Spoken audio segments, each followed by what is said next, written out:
नमस्कार किसान भाइयों।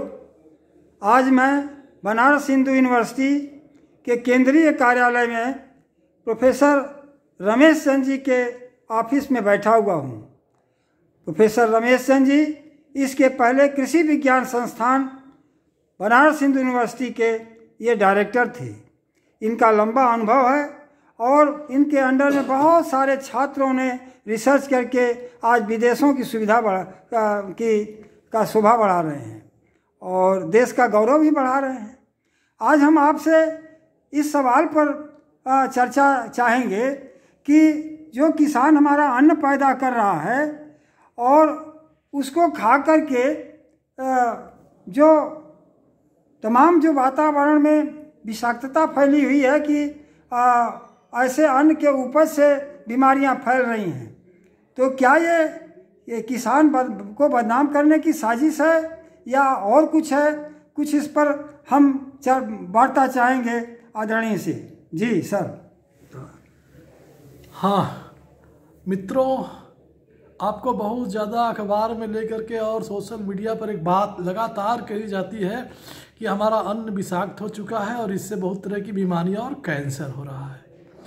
देखिए, इस तरह का अभी तक हमारे पास कोई बहुत बड़ा प्रयोग और परीक्षण के कोई रिजल्ट नहीं है।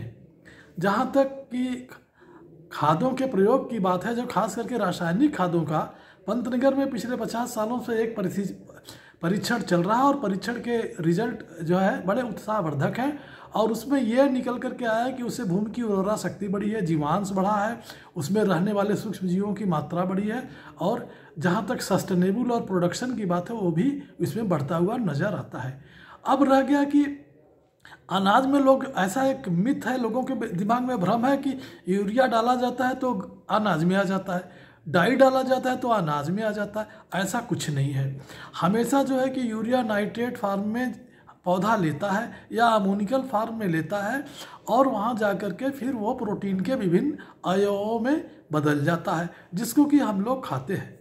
दूसरी बात जो है, जहाँ तक कि पेस्टिसाइड की बात है, देखिए धान और गेहूं में न कोई कीड़ा लगता है यहाँ हमारे पूर्वांचल में, और न ऐसी किसी हम कीटनाशी का प्रयोग करते हैं। केवल हम थोड़ा सा तीड़नाशी का प्रयोग करते हैं जिसका कि जो अवशेष है वो नहीं के बराबर हमारे अनाजों में जाता है और जिससे कि हमारा कोई शारीरिक नुकसान नहीं होता। तो फिलहाल धान और गेहूं को जो हम खाते हैं ये और इसकी जो खेती करते हैं, इसमें केवल उर्वरकों के प्रयोग के अलावा जो पेस्टिसाइड है उसका बहुत ही कम मात्रा में प्रयोग होता है और इसी का नतीजा है कि पिछले 50-60 सालों से हम लोग धान गेहूं या दाल रोटी कह लीजिए खा करके अभी भी सुरक्षित है।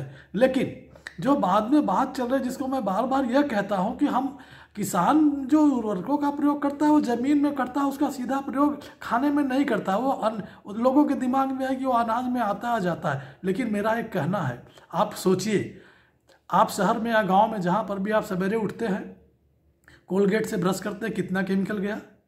आप सिंथेटिक तेल लगाते हैं, कितना आपके शरीर में गया।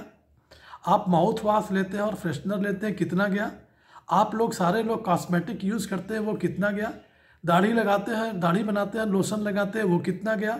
कुल मिला करके औसतन एक रिपोर्ट है जिसमें कि 8 किलो रसायनों का प्रयोग प्रति व्यक्ति शहर में करता है। और ये 8 किलो रसायन इतने खतरनाक है, आप उनको देख लीजिए, इनके बारे में रिपोर्ट है।